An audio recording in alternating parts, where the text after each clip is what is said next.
Halo profesional, berjumpa kembali dengan saya Denzel Afonso sebagai trainer profesional di Jones Indonesia. Saat ini saya akan sharing kepada Anda tentang training design thinking. Nah, design thinking ini memang sudah lama ditemukannya, dikembangkannya. Dan ini yang sekarang lagi ngehit kembali, lagi populer kembali dalam situasi pandemi seperti ini. Bagaimana seseorang harus bisa berpikir untuk menciptakan sesuatu yang baru, membuat inovasi yang baru. Nah, design thinking sendiri memiliki 5 step. Nah, step pertama adalah empathize atau empati. Nah, empati kedua adalah define. Kemudian yang ketiga mengenai ideate. Kemudian keempat prototype. Yang kelima mengenai test. Nah, kita mulai dari yang pertama. Ya. Yang pertama di sini kita melihat empati. Jadi dalam rangka di sini gini, di mana empati di sini adalah tugasnya di sini profesional adalah mencoba memahami, mengerti, berempati dengan user atau customernya atau siapapun yang Anda tertarik kepadanya untuk mendesain suatu produk atau jasa yang dibutuhkan user tersebut. Nah, dalam empati di sini Anda mencoba melakukan observasi, berkomunikasi, ya, bertanya, berdialog tentang suatu produk atau kebutuhan yang diharapkan oleh si user tersebut. Jadi bertanya, menggali supaya kita dapat informasi yang banyak, apa yang menjadi suaranya. Nah, di situ ya, teman-teman, itu perlu sekali diperoleh oleh bagi seorang bagian yang namanya mendesain produk atau jasa. Jadi memahami, berempati kepada usernya. Dari sana akan mendapatkan banyak datanya. Nah, data itu nanti dicoba dirumuskan. Nah, didefine sih. Nah, kedua ya, yaitu apa sih yang menjadi kebutuhannya dia, keinginan, harapan dari si user.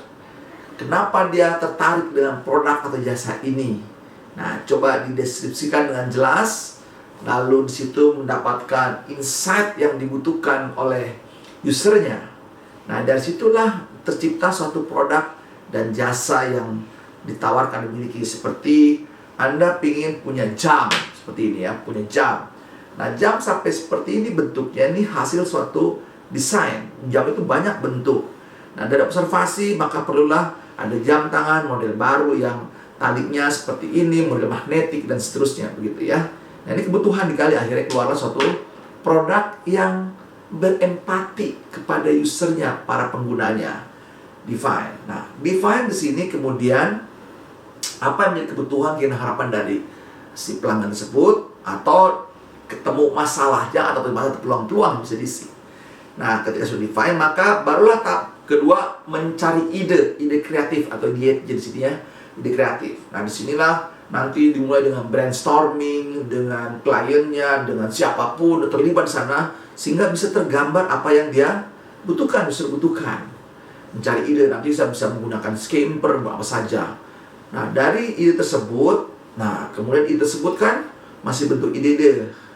Lalu gimana caranya supaya bisa dirasakan, dilihat oleh user, apa yang tergambar dalam tadi waktu kita berkomunikasi, empatinya.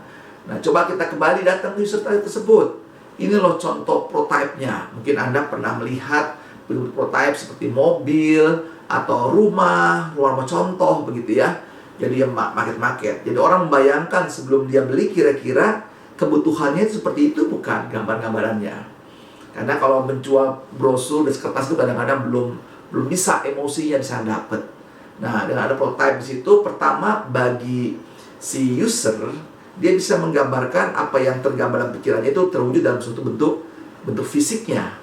Nah, bagi kita yang sebagai produsen, resikonya sedikit kecil menyangkut cost sebelum diproduksi secara massal. Sehingga kita tes, kita cek ke user kita apakah sesuai seperti ini prototype-nya bentuknya. Nah, itu yang menjadi tes, namanya prototype. Nah, di sini kalau ada masalah bisa kita revisi, perbaiki lagi sampai tergambar apa yang diharapkan, diinginkan itu terjadi dalam suatu bentuk. Nah, ketika sudah itu maka dilakukan tes. Nah, makanya prototipe itu berjalan dengan tes, menguji dari para user sini sehingga sesuai nggak apa yang menjadi empati kita, produk yang kita miliki, sesuai nggak dengan kebutuhan pelanggan Anda. Nah, oleh karena itu dengan 5 tahap yang namanya empathize, kemudian define, kemudian ketiga idenya, prototipe-nya sampai tes. Ini 5 step ini menjadi suatu prinsip. Nah, oleh karena itu perlu ditambah dengan tools, metodologi. Nah, toolsnya makanya setiap kita harus punya tools, yaitu cara berpikir. Cara berpikir kreatif harus punya, kita kuasai, dan juga cara berpikir rasionalnya supaya bisa menggambarkan. Oleh karena itu, kompetensi yang dibutuhkan bagi profesional supaya menguasai design thinking yaitu menguasai dari kemampuan komunikasi, menggali customer-nya. Kedua, menerjemahkan dalam bahasa proses, dalam bahasa kreatif. Seperti itu. Lalu yang mengerti secara teknikalnya, karena setelah ide tersebut lalu dibentuk suatu produk atau jasa. Nah, itu yang dibutuhkan keahlian tersebut di bidangnya. Harus spesifik, begitu ya. Yang ketiga, kemampuan menguji, lalu kemampuan meyakinkan. Nah, itu banyak dibutuhkan, standarisasi kompetensi dibutuhkan. Oleh karena itu, sahabat sekalian, Bapak Ibu sekalian, jika Anda tertarik ingin belajar tentang design thinking, silakan daftar di Johnson Indonesia. Bisa dikunjungi di website kami www.johnson.co.id. Ikuti training-training kami berikutnya tentang design thinking for innovation. Terima kasih.